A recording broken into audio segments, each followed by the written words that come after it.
You are not you. You're me. They erased your identity and implanted a new one.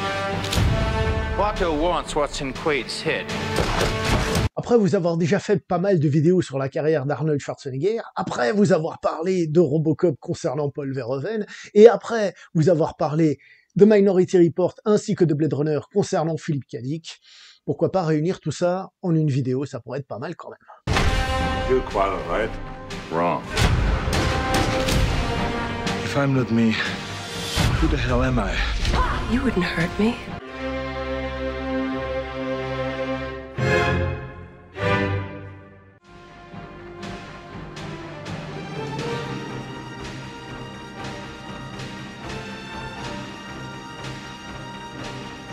Bienvenue à tous, merci à ceux qui regardent cette vidéo, à ceux qui suivent cette chaîne. On va parler donc aujourd'hui de Total Recall, film de 1990, réalisé par Paul Verhoeven, avec Arnold Schwarzenegger dans le rôle principal et inspiré d'une nouvelle de Philip K. Dick. Philip K. Dick, je vous en ai déjà parlé forcément, hein. C'est donc un auteur américain qui a écrit plusieurs romans, dont un qui servira à faire Blade Runner, hein, comme vous avez vu la vidéo, celui que j'appelais dans la vidéo de Blade Runner l'homme du haut château, mais en français il a été traduit par le maître du haut château, je confonds, moi je retraduis directement de l'anglais, Mining the High Castle, bref, un auteur quand même qui a compté, et il a écrit beaucoup de nouvelles, à peu près 120 nouvelles, dont certaines servent de base pour les films, donc Minority Report et celui-ci. Je vous rappelle au passage, ce que nous avions dit dans la vidéo de Minority Report, que Minority Report avait été prévu à la base comme étant une suite à Total Recall. Comme ça, toutes les pièces se mettent en place, le puzzle prend forme. Alors, que dire de cette nouvelle de Monsieur Philip K. Dick? Tout d'abord, le titre de la nouvelle, donc Souvenir à vendre, en VO, We Can Remember It For You Wholesale, si vous avez compris quelque chose à ce que je viens de dire, une nouvelle très courte, d'une vingtaine de pages, évidemment en fonction de l'édition, de la taille de la police, etc., mais une vingtaine de pages qui se lit relativement très vite, en 1 heure elle est lue, et un peu comme d'habitude, eh bien, il y a les bases de tout ce qui va être repris dans le film, mais en même temps le film va être très différent de ce qui est écrit. D'abord parce que c'est très court, hein, et donc il faut rajouter des éléments, mais aussi ce qui est intéressant, c'est que autant pour Blade Runner, je disais que le film était aussi proche du roman qu'il ne s'en éloignait, là on peut dire qu'il s'en éloigne énormément. Alors, évidemment, dès que le film reprend un aspect, comme la nouvelle est très courte, bah ça fait très vite 80% de la nouvelle, j'exagère un peu, je vous dirais simplement que la base de la nouvelle est la même que celle du film, jusqu'à ce qu'il aille chez Recall, et à partir de là, le film prend son envol et devient une œuvre à part. Ce qui est intéressant parce que, évidemment, c'est pas juste une reprise de quelque chose qui existe déjà, donc on a et la nouvelle et le livre. Pour revenir sur Monsieur Philip K. Dick, je vous avais dit que c'était un monsieur qui était un petit peu paranoïaque, hein, qui avait un petit peu des soucis, qui paraît-il consommait des LSD, selon sa famille, pas pendant qu'il écrivait. Cette nouvelle qu'il a écrite, cette nouvelle-ci, en tout cas, j'en ai lu très peu, mais celle-là, c'est clairement du LSD. Réfléchissez un peu, on parle de mémoire, est-ce que c'est vrai, est-ce que c'est faux, est-ce que ce que je crois voir est la vérité, est-ce que les visions que j'ai sont vraies, est-ce qu'elles sont fausses? En plus, je suis mal dans ma peau et dans ma vie de tous les jours, chose qu'il fait déjà dans d'autres trucs, hein, déjà dans Blade Runner, dans les androïdes reptiles de moutons électriques, il y a cette relation, bref, on sent vraiment que avoir ce petit détail dans la vie de Philip K. Dick donne vraiment un petit peu de saveur à cette nouvelle. Et donc, comme je disais, le film s'inspire de la base, et ensuite, il fait autre chose. C'est un peu comme ceux qui ont créé la pizza à l'ananas, ils prennent la base et ils rajoutent de l'ananas. Après, vous aimez ou pas l'ananas, ça c'est une autre histoire. Précisons que la nouvelle a été publiée pour la première fois aux États-Unis en 1966 dans un magazine de fantasy et de science-fiction.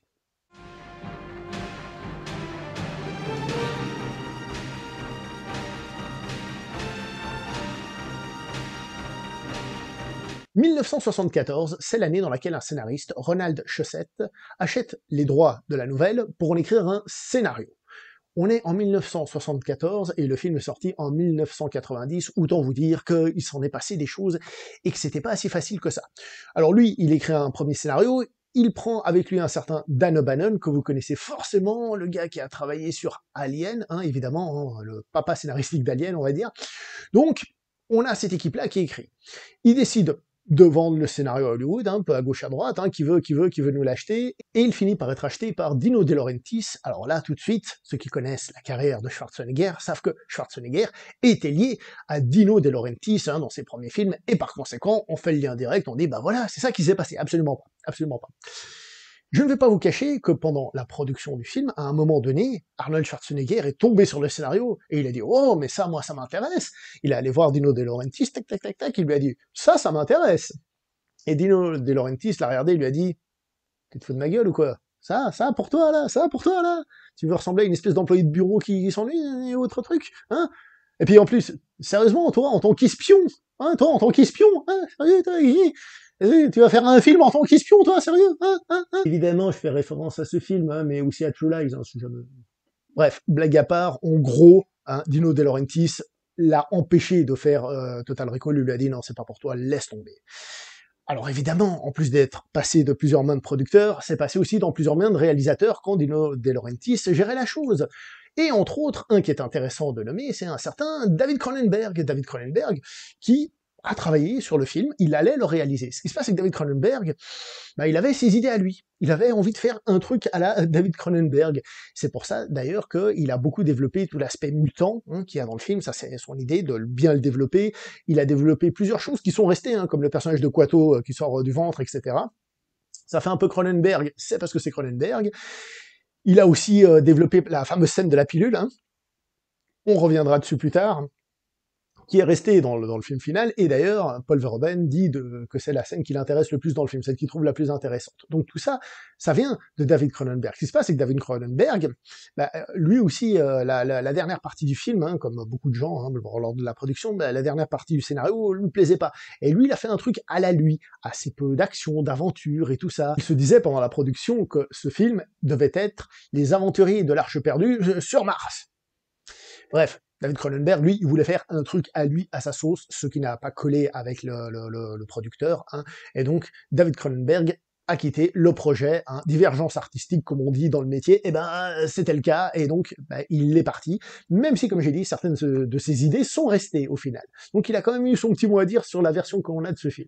Il y a plusieurs réalisateurs qui sont encore une fois amenés au projet, dont un certain Bruce Beresford, qui a été choisi par Dino De Laurentiis, et lui, c'est bon, ça va être le bon, il va faire le boulot, et c'est d'ailleurs celui qui arrivera à convaincre Dino De Laurentiis que la fin avec cette idée de mettre de l'oxygène, de terraformer Mars, c'est celle qu'il faut garder, et du coup Dino De Laurentiis dira ok, on la garde, on la garde tout simplement, puis voilà, c'est ce qu'on va faire.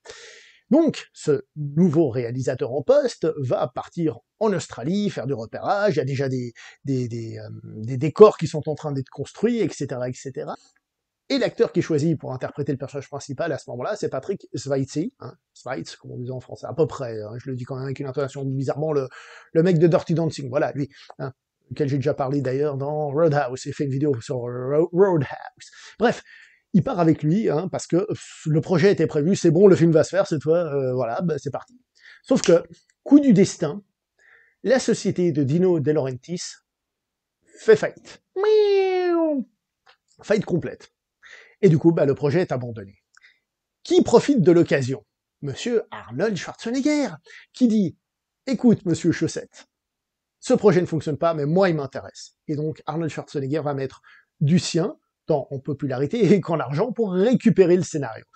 Il va voir monsieur Mario Kassar, et donc, de la Carolco, et il lui dit « moi j'ai ce projet, je veux faire ce projet, mais c'est moi qui vais le jouer. C'est moi qui vais le jouer. » Et là, forcément, réécriture du scénario, mais réécriture du scénario de manière un petit peu particulière, parce que c'est réécriture du scénario en fonction de la star. Je vous ai déjà expliqué dans plein de vidéos que un film, surtout quand il y a une star, est écrit en fonction de sa star. Et là, évidemment, les idées qu'ils avaient de faire du personnage un gars timide, un peu comme ça, elles sont un petit peu mises à la poubelle, pour que ça devienne Schwarzeneggerien, c'est-à-dire plus costaud, des répliques, des punchlines, etc., etc.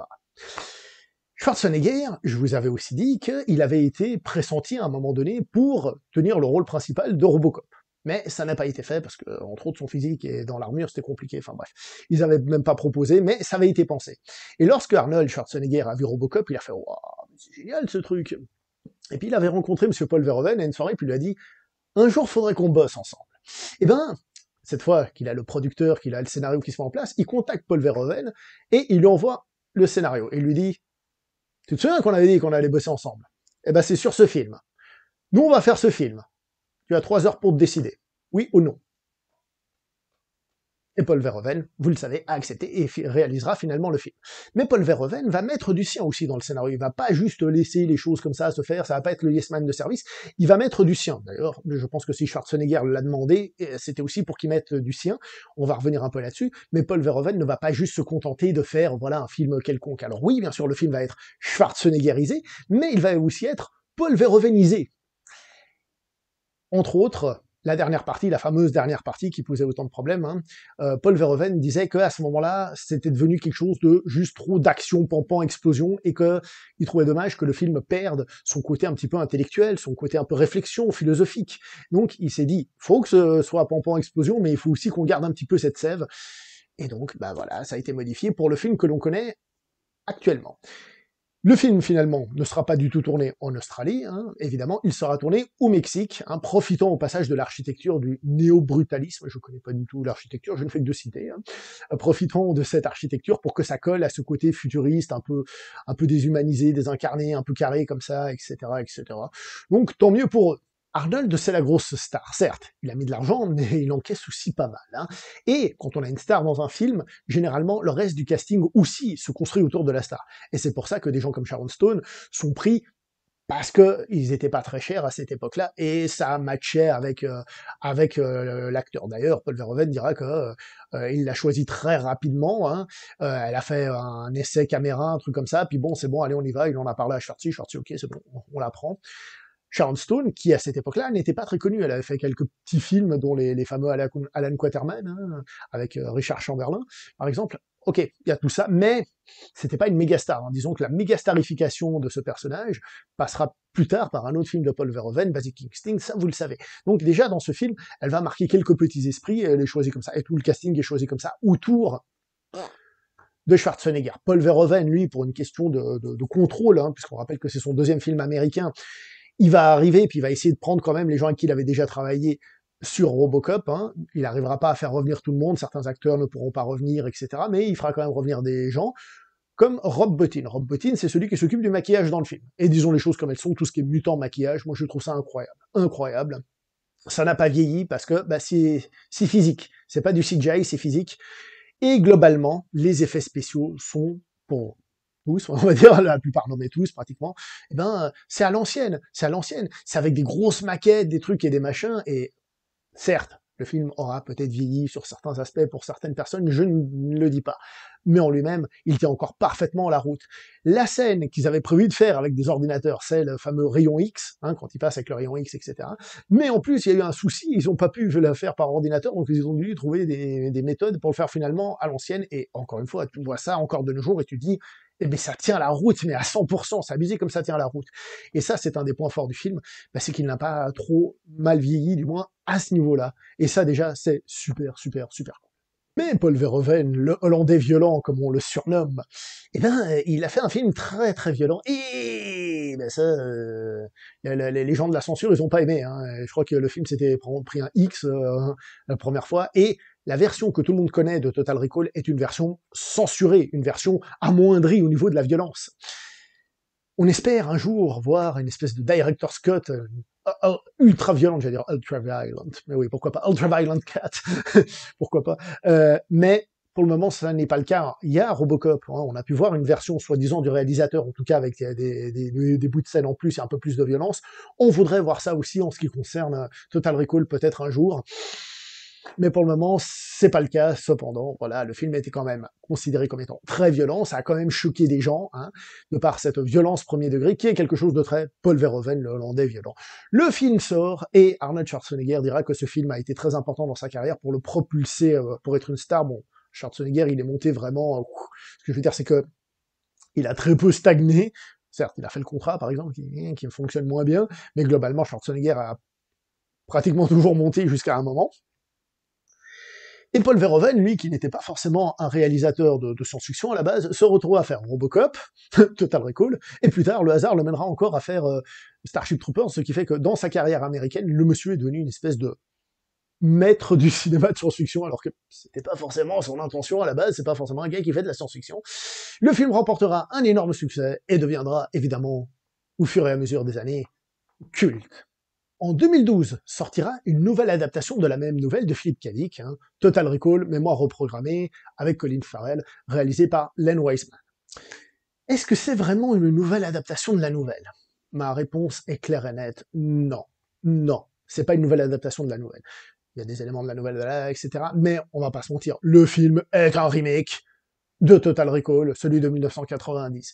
Ce que je veux dire par là, c'est que le film a marqué assez fortement les esprits pour avoir droit à son remake plus tardif. On reviendra là-dessus prochainement. Évidemment, c'est un film qui a beaucoup moins bien fonctionné, qui a beaucoup moins marqué les esprits, peut-être aussi une question de timing, etc.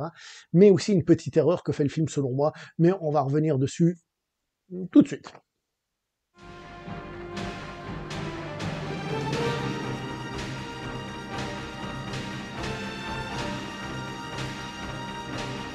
Dans la vidéo que j'ai faite sur Blade Runner, que vous avez vu forcément, j'ai dit que Blade Runner était un film anti-commercial. Ce film, Total Recall, lui, est totalement commercial. Schwarzenegger, réplique qui tue, action, etc., etc., là où justement Blade Runner ne l'est pas.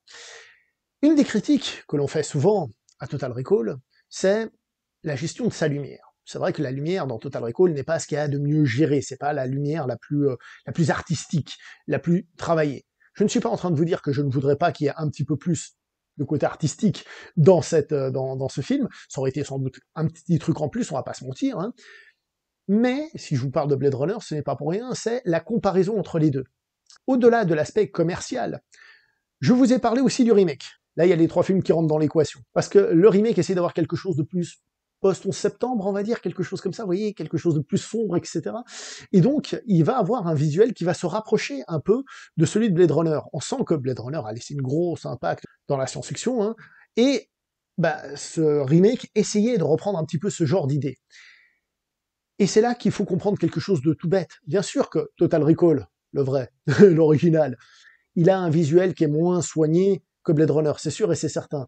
Mais si Total Recall avait eu ce même visuel, alors ça aurait été cool, ça aurait été une reprise déjà pour commencer, mais ça aurait pu donner une ambiance, quelque chose de fort. Sauf que il y a une différence fondamentale entre les deux films. C'est que Total Recall, que ce soit un rêve ou la réalité se regarde, le thème il est là, et le but du film, c'est de représenter cette idée d'aventure, de rêve, etc., etc. Donc, on peut pas en faire quelque chose de sombre et de négatif et de machin et de trucs bidules. Non, le film doit être lumineux, parce que c'est l'histoire d'un monsieur qui redécouvre que c'est un héros, qui va combattre des méchants, qui va sauver une colonie spatiale, voire même toute la planète, qui va obtenir la femme, etc., etc. On peut pas faire ça de manière négative, sombre et tout ça.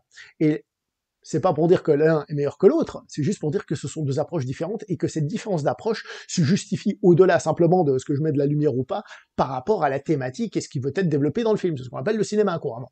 Donc, c'est en adéquation avec le genre du film. Après, comme j'ai dit, un petit peu plus de travail aurait pas forcément été négatif, mais voilà.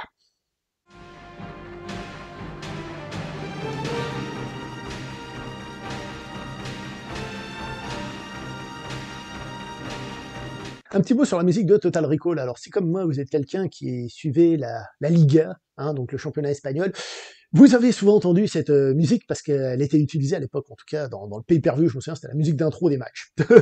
C'était la musique d'intro des matchs. Du coup, les matchs étaient épiques, du moins avant qu'ils se jouent. Ça, c'était cool. Donc, la musique de ce film, on la doit à monsieur Jerry Goldsmith. Et il faut savoir que, donc, Monsieur Paul Verhoeven a dit qu'il voulait avoir aussi Monsieur Basile Poulet-Doris, celui qui a fait la musique de Robocop, c'est un truc qu'il voulait faire revenir. Et quand il a eu Jerry Goldsmith, il lui a fait « Écoute, j'aurais besoin que tu me fasses un truc à la Conan ». Et c'est pour ça d'ailleurs, si vous n'aviez par hasard jamais remarqué, que Conan ça commence comme ça, et que Total Recall ça commence comme ça. Il y a de quoi les confondre, il y a vraiment de quoi les confondre. Mais c'est juste le début de la musique de Total Recall, même si c'est quand même le premier contact, mais c'est juste le début de la musique de Total Recall qui ensuite justement va plus aller évoquer le rêve, l'aventure et tout ça d'une manière un peu différente, là où justement Conan est un film plus sombre, plus voilà. Donc Jerry Goldsmith va quand même faire une partition super cool. Alors, Jerry Goldsmith dit lui-même qu'une des critiques qui lui ont été faites, c'est qu'il n'y avait pas de thème principal dans le film, et il dit oui, il y en a un. Ce qui se passe, c'est qu'il se retient pas forcément très facilement, parce qu'il y a ce côté un peu rêve, comme ça, un peu aventure, mais c'est pas un gros thème marquant, etc., mais il est présent. Et chacun dira ce qu'il veut, mais moi je trouve que Jerry Goldsmith, j'aime beaucoup, et il fait encore une musique que je trouve très réussie. Et, en plus, on en avait parlé un peu dans la vidéo sur la planète des singes, il a fait Star Trek. Ça n'a rien à voir. Il a fait la planète des singes, ça n'a rien à voir. Il a fait Alien, ça n'a rien à voir. Le gars, il fait des musiques différentes en fonction des films. Évidemment, ce film est plus lumineux, donc d'une certaine manière, il va être un peu plus proche de Star Trek, d'une certaine manière, mais ça a encore une fois rien à voir.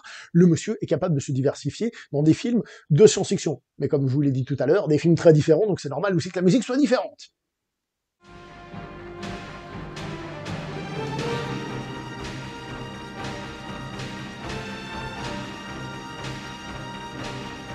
Alors certains pourront me dire, ok, Total Recall, c'est un film sympa, c'est un film qui a fonctionné à son époque, mais bon, c'est pas vraiment un film qui a marqué, quoi. Franchement, est-ce qu'il y a beaucoup de films de science-fiction qui reprennent des trucs de Total Recall, hein? Blade Runner, lui, il l'a fait. Total Recall, non, c'est un petit film. Vous avez déjà vu Matrix? Reprenons. L'histoire de Matrix, c'est quoi? C'est l'histoire d'un gars qui est pas très bien dans sa peau, qui sent qu'il y a quelque chose qui va pas dans sa vie, et qui un jour va découvrir que le monde dans lequel il vit, c'est pas la réalité qu'il pensait. Pendant tout le film, le personnage va se demander est-ce que c'est lui l'élu ou pas, jusqu'à la fin devenir l'élu. Mais on peut aller plus loin. Dans Matrix, il y a la machine, hein, qui permet de se projeter dans un autre monde et d'apprendre, de mettre des choses dans la mémoire pour apprendre le kung-fu, par exemple. Je connais le kung-fu. Je dis ça, je dis rien. Dans Matrix, à un moment donné, il y a une scène où on va lui retirer un traceur. Et évidemment, on va retirer le truc d'une manière à ce qu'on se dise, mais c'est quoi ce truc de fou qu'il a dans le corps et tout? Ah ben tiens, ça me rappelle une scène de Total Recall, ça. Ah, c'est marrant, hein. Dans Matrix, on a des femmes balèzes, hein, qui se fight à coups d'arts martiaux. Ça me rappelle une scène de Total Recall, c'est marrant quand même.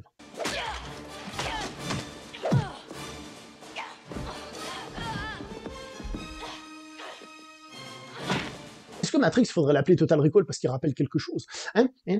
Dans Matrix, le principe, ce sont des personnages qui se battent contre une tyrannie. Dans Matrix, ce sont des machines, hein, une tyrannie, donc eux, ce sont des résistants. Tiens, ça en rappelle encore quelque chose. C'est marrant, hein? Je dis ça, je dis rien.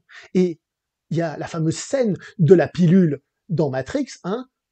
À toi de choisir, qui me rappelle étrangement une scène qu'il y a aussi dans Total Recall. Tiens, c'est marrant ça aussi. Avalez ceci. Qu'est-ce que c'est? C'est un symbole de votre désir de revenir à la réalité. Donc, évidemment, je fais un petit peu d'ironie, hein, mais vous l'aurez compris, Matrix s'inspire énormément de Total Recall. Énormément de Total Recall. En ajoutant un aspect plus de l'époque de Matrix, hein, à savoir en ajoutant le côté informatique, etc. Mais si on regarde, on est sur des films qui ont des idées communes. Je dis pas que Matrix c'est la même chose que Total Recall, je dis qu'il y a des idées communes et même des choses qui sont inspirées, voire reprises de Total Recall. Donc, même si en effet Total Recall, ça a donné une série canadienne à budget modéré, même si assez visuel, ça a donné un remake, etc., preuve que le film est resté, ça a aussi inspiré d'autres films comme Matrix, rien que ça. Qui lui, par contre, c'est un film qui a beaucoup marqué les gens à son époque. Rien que ça. Alors vous me direz, oui, mais on montre plus souvent la scène de Morpheus avec les deux pilules choisies que celle de Total Recall. Bah oui, tout simplement parce que c'est la génération d'après, on s'en rappelle plus, et puis c'est peut-être plus visuel le côté des deux pilules, etc.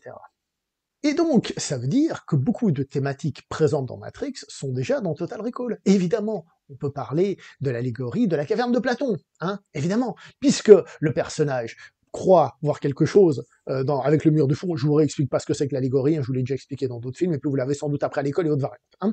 Il croit voir des choses, parce qu'il croit que c'est sa vie, mais en même temps, il a envie de se retourner, parce qu'il sent qu'il y a Mars derrière. Hein. Il a envie d'aller sur Mars. Donc, il se retourne. Mais quand il se retourne, la question va se poser à un moment donné, est-ce que tu t'es vraiment retourné vers l'extérieur de la grotte, ou est-ce que tu t'es retourné vers un autre mur où il y a autre chose? Est-ce que tu as cru autre chose? Ça, c'est une des choses qui est présente aussi dans Total Recall. Je sais que l'allégorie de la caverne de Platon explique aussi d'autres choses, hein, mais disons que ça, c'est la partie basique Matrix et Total Recallienne de la chose. Total Recallienne, c'est beau ça. J'adore inventer des mots.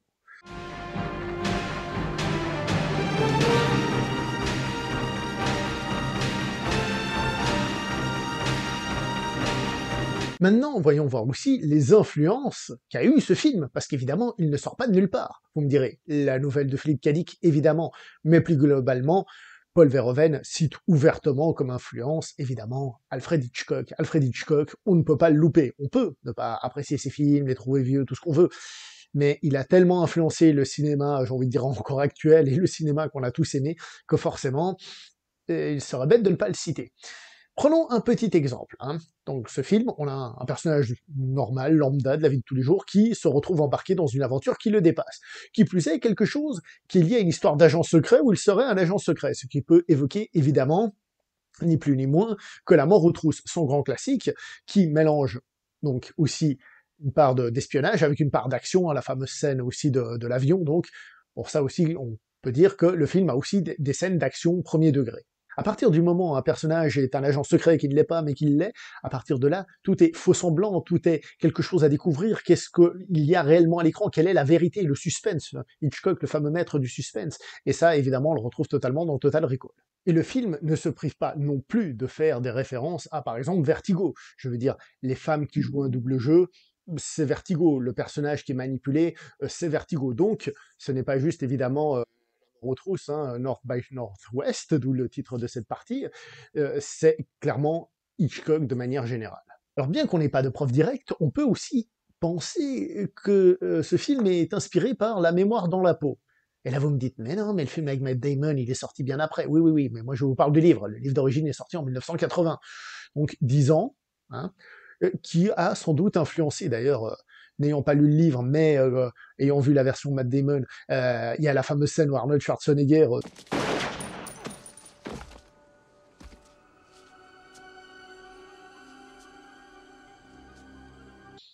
voilà, ça peut nous faire penser à tout ça, à savoir que donc le livre avait déjà été adapté aussi en téléfilm avec Monsieur Alan Quatermain que nous avons cité précédemment. Vous avez compris, c'est pour que vous suiviez que je dis ça comme ça, évidemment.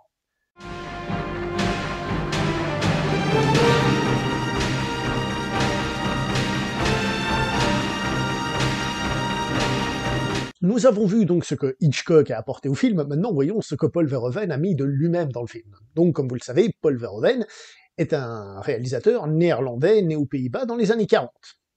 À cette époque, le pays était habité par des membres de l'Allemagne. Donc voilà, je rentre pas dans les débats, mais comme vous le savez, voilà, c'est un pays qui était sous contrôle germanique de l'époque, l'Allemagne qu'on adorait à l'époque. Bref, il faut savoir aussi, évidemment, qu'aux Pays-Bas, il y avait évidemment aussi une résistance. En France, on a un petit peu tendance à croire que la résistance, c'est en France et dans Star Wars, mais il y avait aussi dans d'autres pays. Bref, quoi qu'il en soit, le réalisateur a été donc forcément marqué par tout ça, ce qui explique ses opinions politiques à ce sujet, qu'il met en avant dans ses films. Que ce soit Starship Troopers, que ce soit Robocop ou encore celui-là, pour parler de ces gros films américains, il y a clairement quelque chose qui est antifasciste, qui est contre le antimilitariste, etc., etc. On retrouve tout ça dans ce film, puisque, je le rappelle, on a encore une fois des résistants qui luttent contre quelque chose à tendance fascisante, qui veut leur faire payer l'oxygène, ni plus ni moins. Donc on retrouve toute cette thématique-là. Profitons aussi pour signaler un truc intéressant concernant le nom des personnages, puisque les personnages méchants s'appellent Cohagen, Richter, und Hauser. J'ai dit le « et » en allemand, und Hauser. Hauser.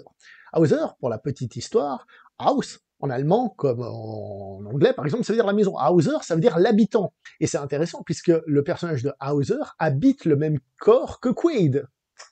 Ah, vous voyez, c'est pas si bête que ça. Pour la petite histoire, le personnage principal a aussi changé de nom par rapport à la nouvelle. Dans la nouvelle, attention, il s'appelle Doug Quayle, avec un L.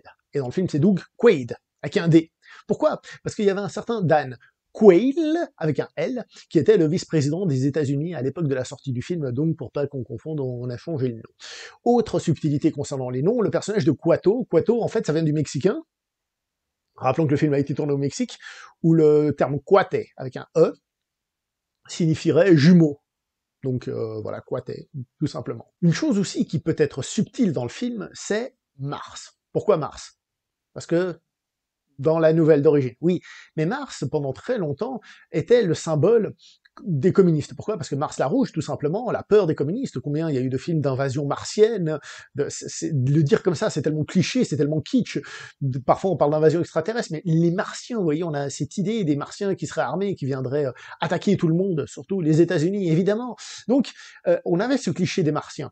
À partir du moment où Paul Verhoeven fait des Martiens, des gentils qui mènent la résistance contre des gros méchants, capitalistes qui veulent se faire plein de fric, eh ben, il y a peut-être un sous-entendu là-dedans. Alors, je suis pas forcément en train de vous dire que Paul Verhoeven est un communiste, hein. C'est pas ce que je suis en train de vous dire directement, c'est à lui de le dire ou pas. Mais ce que je veux dire, c'est que Paul Verhoeven, c'est quelqu'un qui aime faire grincer les choses, qui aime provoquer, qui aime... Et donc, le fait d'avoir fait ça, ce n'est pas forcément direct, ça n'explose pas aux yeux, ce n'est pas forcément clair, mais peut-être qu'il y a une petite pique comme ça, là, qui est glissée dans le film. À savoir aussi que ce n'est pas parce qu'on est anticapitaliste, chose que Paul Verhoeven semble, vu ses critiques dans différents films, on peut être anticapitaliste sans être forcément communiste, hein, vous savez, il y a des nuances parfois, la capacité à réfléchir, à prendre un peu de l'un, un peu de l'autre. Je laisse ça à ceux qui sont experts de Paul Verhoeven, qui ont lu son livre, etc., etc. Mais, en tout cas, le film, il vient gentiment picoter sur la vision traditionnelle de Mars dans la science-fiction. Et comment expliquer alors que le réalisateur ait pu mettre ses visions dans un film américain? Alors certes, il peut le mettre, mais pourquoi est-ce que ça parle aussi à des producteurs et à un public américain?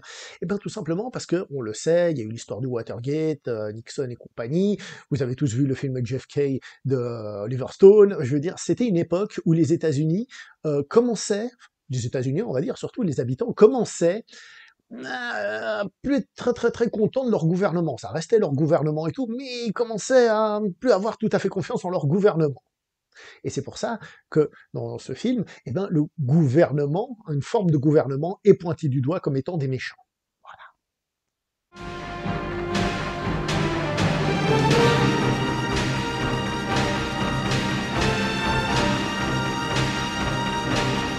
Total Recall contient, entre autres, deux grandes thématiques, qui sont la mémoire, les souvenirs modifiés, transformés, effacés, et les rêves, implantés, ou alors les véritables rêves. Bref, on a ces deux thématiques. Ce qui est intéressant, c'est que ce sont deux thématiques qui sont différentes, mais qui sont très fortement liées entre elles. Tout simplement parce que, qu'est-ce qu'un souvenir? Un souvenir, c'est grosso modo ce que notre corps a enregistré de notre journée, de la vie de tous les jours, pour qu'on le garde en mémoire. Les rêves, c'est grosso modo, c'est des images qui se forment dans notre tête quand on dort, qui sont dues à nos souvenirs, mais aussi à nos états d'âme, à nos émotions, etc. Okay, donc ça se fabrique hein, devant nous, et on voit ce film, on le vit au premier degré, hein, d'ailleurs, où on est à fond dedans. Donc, on voit que ce sont des choses qui sont liées, entre autres, à ce qu'on a vécu. Nous sommes d'accord pour dire que ces deux choses, tant les rêves que les souvenirs, sont immatériels. Les rêves, on se réveille des fois d'un cauchemar, on fait ouf, c'était qu'un rêve, heureusement, même si on est encore à fond dedans. Et en ce qui concerne les souvenirs, c'est peut-être un petit peu plus compliqué, mais on est quand même d'accord qu'un souvenir, ça n'existe plus, à part dans la tête. Ça n'existe plus. Le temps qui est passé n'existe plus, ce n'est plus le présent. On dit toujours, on ne peut pas modifier le passé, on ne peut pas faire ci, on ne peut pas faire ça. Donc le passé est ce qu'il est, et on ne peut pas le modifier.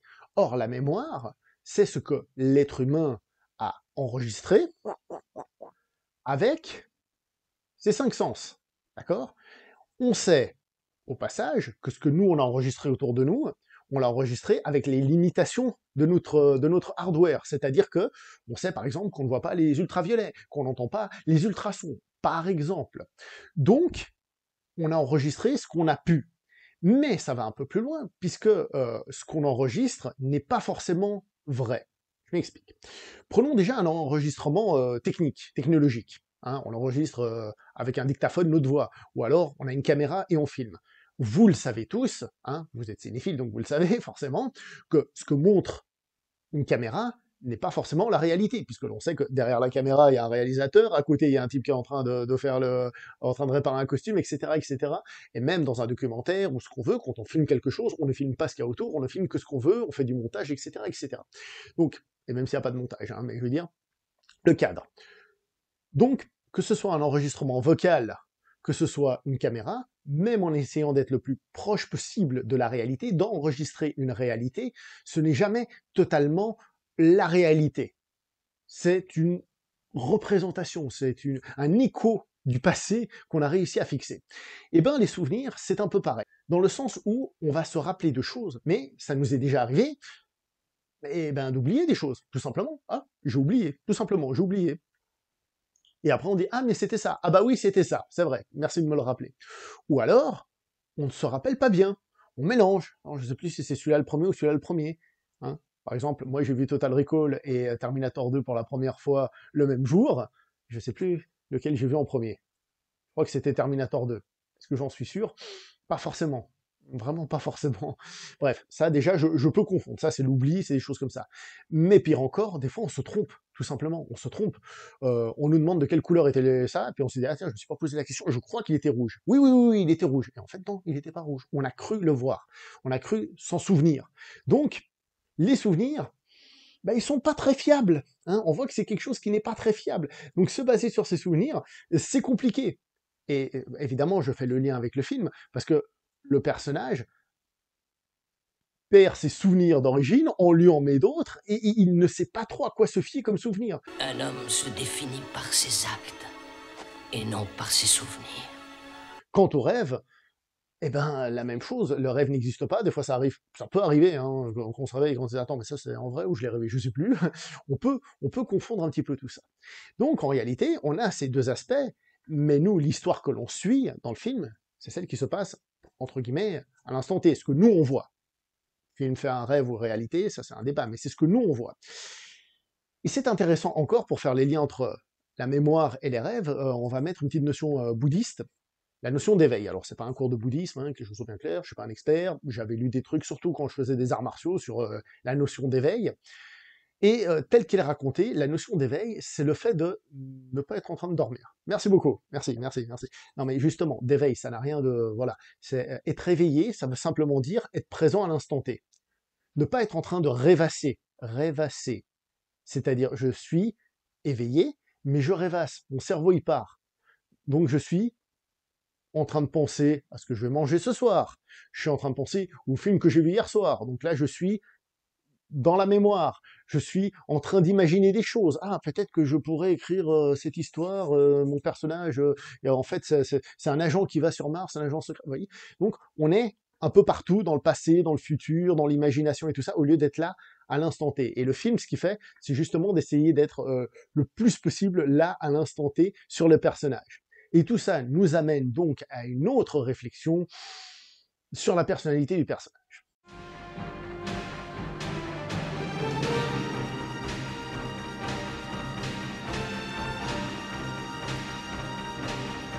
Dans le film, on a donc Douglas Quaid et Hauser, qui sont les deux pôles opposés. C'est fait exprès hein, pour qu'il y ait une différence notable. Hein. D'ailleurs, je trouve pour le coup qu'Arnold Schwarzenegger, qui parfois n'est pas un très bon acteur alors de faire du dramatique, hein, période, etc., hein, quand il fait cet Hauser qu'on ne voit qu'à l'écran, ben, je trouve qu'il est clairement différent de Quaid pendant tout le film. Ça déjà c'est une très bonne chose. Mais donc, il y a le Quaid, j'ai envie de dire, d'origine qu'on voit dans le film, c'est-à-dire ce Quaid marié, sans enfant, qui rêve d'aller sur Mars, etc. Hein, et on a Hauser. Ce sont donc des opposés complets. C'est fait exprès, faire un contraste, ce que je vous explique. Le personnage de Quaid va évoluer à partir du moment où on va lui couper cette origine. C'est-à-dire que sa femme essaye de le tuer, son pote essaye de le tuer, et il sait plus où il en est, etc. Donc en fait, on le coupe de cette origine. Et donc on a ce personnage de Quaid. Ce personnage de Quaid qui est une évolution de ce personnage de Quaid. Si je dis personnage de Quaid, c'est parce que lui-même se qualifie comme étant Quaid. Désormais, je suis Quaid.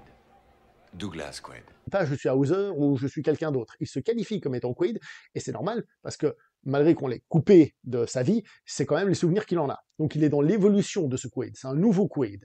Tu n'es pas toi, tu es moi. La logique voudrait, au début du film en tout cas, que le personnage cherche à retrouver ses souvenirs de Hauser pour redevenir Hauser. C'est ce que le film présente.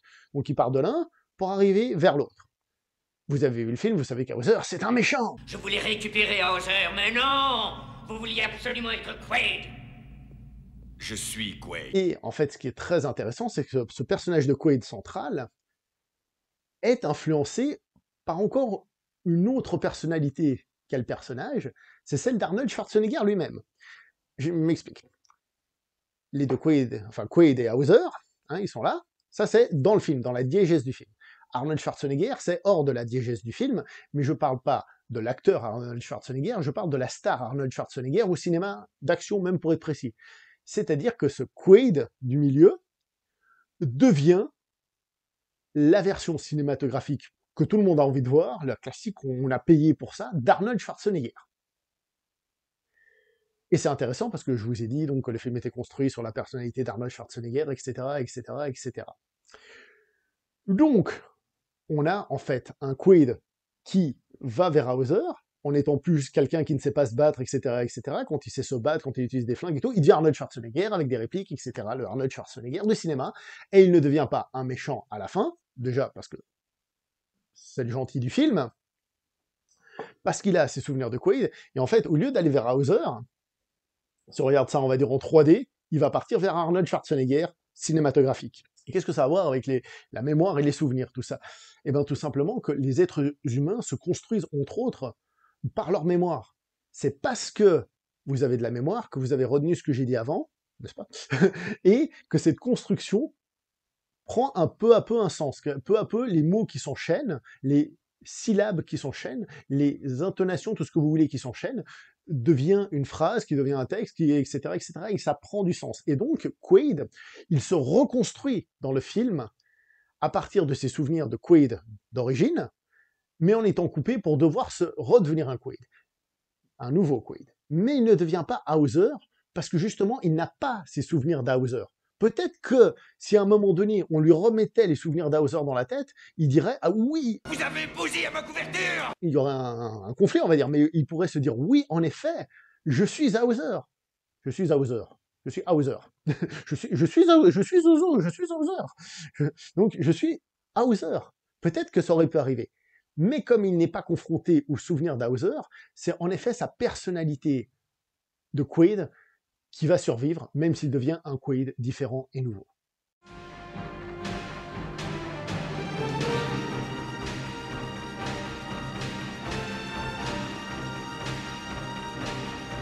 Du coup, tout ceci nous mène à l'autre grande réflexion du film. Est-ce que le film est un rêve ou une réalité? Et là, c'est plus compliqué, parce que en fait, le film te donne à chaque fois, sur un élément, la possibilité de dire en même temps c'est un rêve, et en même temps, non, c'est la réalité. À chaque fois qu'il y a quelque chose qui arrive, on ne sait pas trop. Prenons par exemple le début du film. Le personnage, hein, il rêve, donc là, entre guillemets, on est sûr que c'est la réalité, puisque le rêve arrive plus tard, même si le début c'est un rêve, mais c'est un rêve qu'il fait dans la réalité, hein, il faut suivre. Donc au début, il se voit sur Mars, avec la femme qu'il va rencontrer plus tard. D'accord? Est-ce que cette femme, c'est quelqu'un qu'il fantasme, quelqu'un qu'il a réellement connu, etc. Ce qui est plus surprenant, c'est que son rêve devient un cauchemar, donc là, peut-être que ce n'est plus une réalité, un souvenir du passé, mais juste son cerveau perturbé qui, justement, le fait finir en cauchemar, dans lequel, on va dire, le scaphandre se casse et on a le coup des yeux exorbités, etc., etc. Chose qui arrivera plus tard dans le film. Donc, est-ce que c'est un souvenir? Pas totalement, parce qu'il meurt dans ce souvenir, donc non, ce n'est pas totalement un souvenir, mais c'est sans doute un souvenir, puisque le personnage de la femme elle-même, vous voyez, quand je vous dis, il vous dit oui, et il vous dit non. Et qui plus est, au-delà simplement de « il meurt à la fin de ce rêve ressemble étrangement à ce qui va se passer à la fin. Est-ce que justement, quand il rêve à la fin, il va pas avoir justement, va aller chercher dans son subconscient le fait qu'il est déjà arrivé ce genre de choses?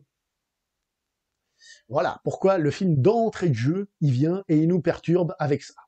Il est intéressant de voir évidemment le moment où il va chez Rico, là c'est un moment très important à ce niveau-là, parce que le personnage va lui décrire tout ce qui va se passer dans le film. Cabine individuelle dans la navette, somptueuse suite au Hilton, visite guidée, le mont Pyramide, le Grand Canal, et bien entendu, Vénusville. Ah. Vous êtes un espion de premier plan opérant avec une couverture en béton. C'est votre mission la plus importante. Vos ennemis veulent vous tuer. On vous tire dessus de partout. Vous tombez sur une magnifique créature exotique. Ah. Mais vous pouvez être sûr qu'avant la fin du voyage, vous emballez la fille, vous tuez les méchants et vous sauvez toute la planète. Ah. Forcément, il y a tout qui est dans le programme. Mais on voit que Schwarzenegger, il dit non, je suis pas intéressé par les trucs en plus. Et quand il voit Agent Secret, il fait c'est combien Agent Secret? Vous voyez, ça me parle. Encore une fois, double information. Il y a le moment où on lui demande quelle femme il veut. Et évidemment, il va décrire, et comme par hasard, hein, il va décrire la femme qu'il a dans son rêve. Bon, en étant un peu vague quand même dans la description, ce qui est intéressant encore plus pour cette analyse.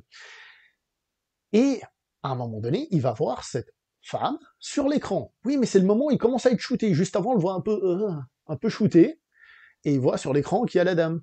Donc, est-ce que c'est lui qui est déjà en train entre guillemets, de reconstruire ça par rapport à ce qu'il a dans son souvenir, de ce qu'il a dit à Recall, et puis tout ça mélangé reproduit ce personnage? Eh ben, c'est possible. Il y a aussi le moment où on lui dit... Et nous pouvons intégrer des éléments stellaires, si vous voulez. Et puis on lui montre des têtes d'extraterrestres, hein, d'ailleurs avec des dessins qui font très old school science-fiction, j'aime bien ça. Et à un moment donné, on nous montre l'équivalent du réacteur, hein, donc vous savez, ces espèces d'immeubles filmés à l'envers. On nous montre ça. Ah bah tiens, on peut parler aussi de la scène de la pilule, autre scène hyper importante, où le personnage, hein, le docteur, là, il va non seulement mettre le doute, avec des réflexions intéressantes, mais il va encore une fois lui expliquer exactement ce qui va se passer. Mais exactement ce qui va se passer. Vous serez sauveur des rebelles qu'on porte en triomphe, et la seconde suivante, vous ferez copain comme cochon avec O'Hagan. Vous aurez même droit aux visions de civilisation stellaire que vous aviez demandées. Vous allez être pote avec O'Hagan, et ensuite vous allez sauver la planète, vous allez être un héros rebelle. Des trucs contradictoires. Il le lui balance tout, il lui dit tout comme ça à la figure. Alors, évidemment, on se dit, ah bah, il a peut-être raison, mais en même temps, ah ouais, mais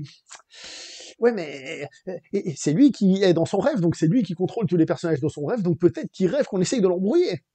Tout est là. La goutte de sueur qui pousse monsieur Quaid à tuer ce personnage-là. Alors, pourquoi est-ce qu'il aurait une goutte de sueur? Alors, en effet, on peut se dire, comme le fait le personnage de Quaid, si je vous tue, il se passe rien, non, il se passera rien, et il voit qu'il a peur, donc ça veut dire qu'il est en train de mentir, donc il peut le tuer, mais il peut aussi transpirer tout simplement parce qu'il est comment dire ça, parce que s'il n'arrive pas à le sauver, la personne va mourir, et sa boîte va encore se prendre une sale réputation, hein, puisqu'au début du film, on nous parle de gens lobotomisés. Voilà, tout est là. Et puis, qu'est-ce qu'il nous dit aussi? Que Quaid n'a pas une capacité d'interagir avec certains trucs autour de lui, dans ses rêves, etc. C'est pour ça que le film donne et il enlève. Autre aspect, évidemment, le film, par des moments, on va utiliser un vocabulaire où on va parler de rêve pour parler de rêve, où on va rappeler certaines choses liées à un rêve, à des moments, des tournures de phrases qu'on verrait peut-être pas dans d'autres films, juste pour dire c'est peut-être pas vrai ce qu'on est en train de voir, c'est peut-être pas vrai ce qu'on est en train de voir. Vous n'êtes rien. Vous n'êtes personne.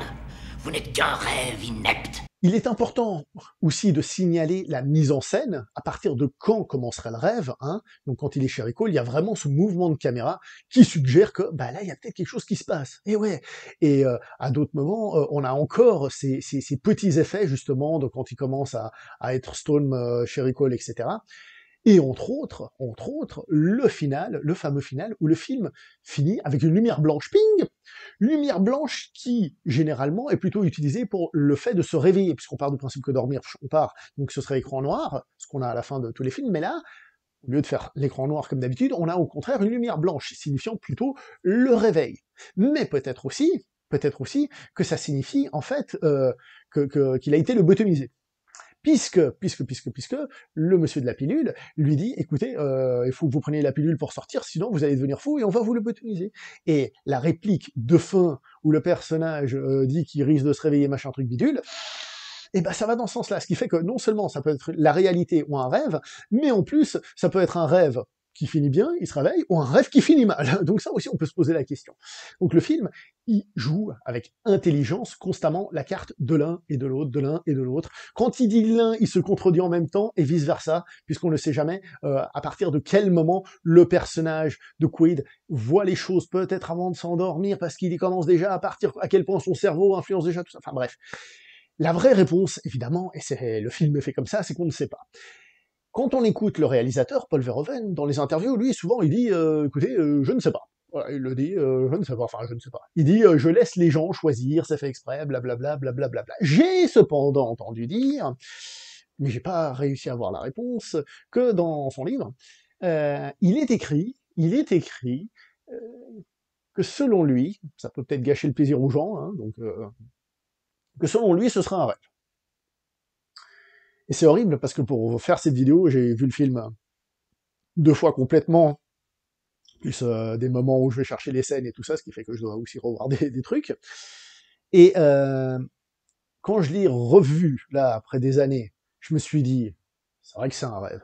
Et après, je l'ai revu, je fais, ouais, mais peut-être pas, en fait, peut-être pas à 100% quand même. Et c'est aussi intéressant parce que il y a la volonté du spectateur. Croire ou ne pas croire, c'est une chose, analyser la chose sèchement, c'est une chose, mais aussi tout simplement ce qu'on est venu chercher. On est venu chercher, comme je vous ai dit, un film avec Arnold Schwarzenegger, etc., etc. Et donc, quand on regarde ce film-là, on a envie, d'une certaine manière, que ce qu'on regarde ne soit pas juste, voilà, en réalité, le mec, c'est un mec qui est lobotomisé, c'est un mec qui va travailler sur les chantiers, puis qui a une vie de merde, il est juste marié avec Sharon Stone, quoi, franchement, c'est nul, quoi, à cette époque, en plus. Vous voyez ce que je veux dire, on a envie aussi d'y croire, parce qu'on va au cinéma aussi pour, entre guillemets, pour rêver, pour sortir, surtout un film de ce genre-là, qu'on sait ce qu'on va voir, donc nous aussi, spectateurs, on a signé le contrat avec le film, bah, fais-nous passer un bon moment avec de l'action, de l'aventure et tout ça.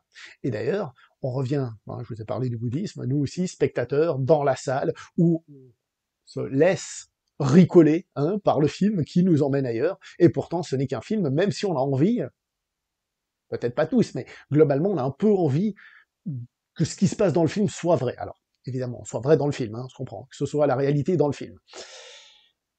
Évidemment, je dis pas que c'est le cas de tout le monde, mais je sais qu'il y a ce genre de réaction. Quand j'étais gamin, par exemple, j'avais ce genre de réaction, sur Total Recall, je l'ai eu sans doute, et quand un film se passait aussi dans le passé, c'était des souvenirs, je préfère que ça se passe, qu'ils mettent de nos jours, même si maintenant le film a 20 ans, vous voyez, de nos jours. Donc, pas comme moi, parce que je sais que j'ai déjà vu d'autres personnes, il y a ce côté, comme si ce que je voyais, je veux que ce soit au moins vrai dans son univers, et même pas faux dans son univers. Donc quoi, c'est plus compliqué, encore une fois, qu'il n'y paraît, mais voilà, à chacun de se faire son point de vue. J'avoue que je pencherais plutôt quand même vers le rêve, même si en même temps ça me déçoit. Et ça, c'est un avis perso, c'est juste un avis perso. Ça n'engage à rien. D'ailleurs, même si Paul Verhoeven avait dit que c'était un rêve, eh ben, c'est juste son point de vue, puis c'est tout.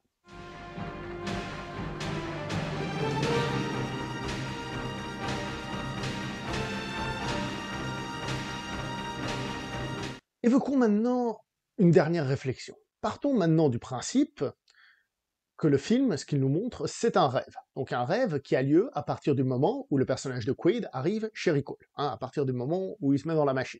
On va partir du principe que maintenant c'est un rêve. Ok. Eh ben, j'ai envie de vous dire que ça devient un film vachement sombre en fait. Parce que du coup, ça devient clairement l'histoire d'un mec qui a une vie normale, un boulot normal, qui est marié, avec une très belle femme. Quand je dis que c'est une très belle femme, c'est pas mon point de vue, hein. Le film la montre comme une femme très belle, et généralement, Sharon Stone, c'est une femme appréciée. Donc avec une très belle femme, il a une vie normale, mais lui, il s'emmerde. Il a envie de partir sur Mars, il a envie d'aller voir ailleurs. Dans ses rêves, il fantasme sur une femme. Alors oui, c'est un fantasme, il la voit, d'accord, et on ne montre pas autre chose. Mais vu le personnage durant le film, il y a 2 personnages féminins, et puis les deux, il y a des câlins, on va dire, ou en tout cas une envie de câliner, on peut imaginer qu'il a fait d'autres types de rêves encore. Hein. Et donc, en réalité, il est en train de fuir sa femme qu'il aime d'ailleurs, hein, si c'est un rêve, hein, je repars du principe que c'est un rêve, sa femme qu'il aime, son travail, son ami au boulot, etc. Il est en train de fuir sa réalité, il a la crise de la trentaine ou de la quarantaine, je n'en sais trop rien, c'est un gars qui est juste pas bien dans sa peau, pas bien dans sa vie, et qui a besoin, en gros, de partir en vacances. Mais de partir en vacances tout seul, partir en vacances pour rencontrer, entre guillemets, en se mettant des souvenirs, enfin de rencontrer une femme, quoi, c'est-à-dire assouvir ses fantasmes. Et alors, ok, surtout que la fin du film, je vous ai dit, il y a la possibilité du rêve négatif, donc le personnage, il se fait lobotomiser à la fin, donc il meurt, ok. Donc bon, c'est super sombre, parce que le gars était tellement pas bien dans sa vie qu'il a dû aller chez Recall et qu'il en est mort. On revient au LSD, hein, il ferait une sorte d'overdose, hein, il part en psychose et il en meurt. Positif. Et il y a l'autre version, on pourrait dire qu'à la fin il se réveille, Et du coup, bah, comme je vous ai dit, en fait, le gars, il va faire quoi? Il va retourner dans sa vie. Salut chérie, je me suis fait implanter des souvenirs avec une autre femme. Alors peut-être qu'il revient justement content de son voyage, parce que justement, bah, il est allé sur Mars, il a vécu une aventure, et peut-être que sa vie va mieux. Mais il y a surtout des chances qu'il se retrouve à nouveau dans sa vie, et puis qu'il se retrouve à s'emmerder à nouveau, hein. En réalité, si le film est un rêve, ça devient un film super sombre et négatif. C'est horrible.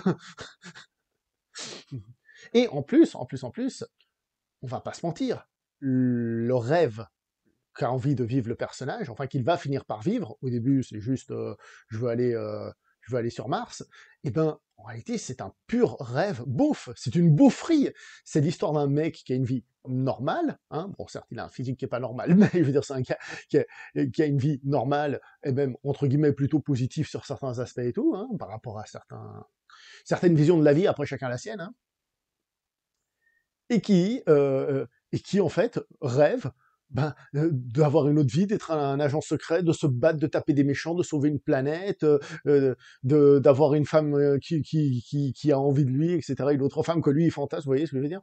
En réalité, on est vraiment dans la beaufrie à ce niveau-là, on est dans l'incarnation d'un fantasme beauf. Et là, le film, il fait quelque chose au second degré, c'est-à-dire qu'il brise le quatrième mur d'une certaine manière, il devient méta. Alors il brise pas le quatrième mur dans le sens où il nous parle pas, mais oui, parce que finalement, nous, spectateurs, quand on va au cinéma, on va chez Recall, on a envie de rêver, on part ailleurs, on est d'accord. Et c'est un film, on va pas se mentir, qui vise de base un public plutôt masculin. Ça veut pas dire que notre public ne peut pas apprécier le film, mais c'est le public qui est visé. Or, que va voir le mec qui va voir ce film? Eh ben, il va s'octroyer un rêve avec un gars qui est balèze, qui utilise des armes à feu, qui se bat avec des jolies femmes, etc., etc. Ouais, en fait, le film, il est carrément sournois avec ses spectateurs, quoi. C'est un peu fou quand on regarde de plus près, hein.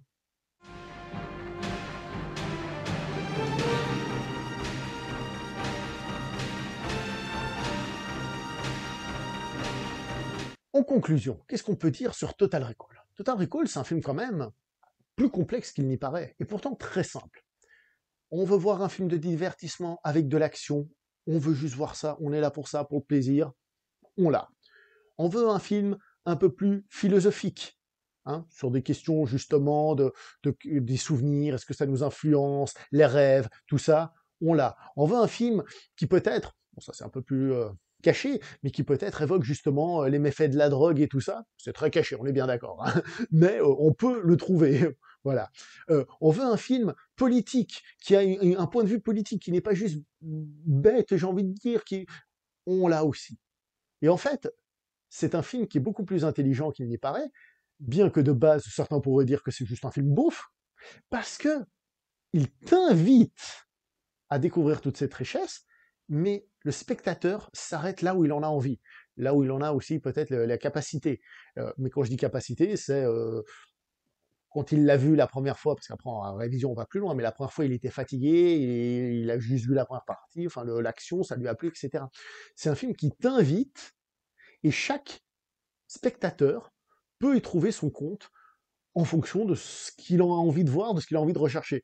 Et ça, je trouve que c'est très très fort, et qui plus est, ça rend le film beaucoup plus intéressant qu'il ne pourrait paraître de base.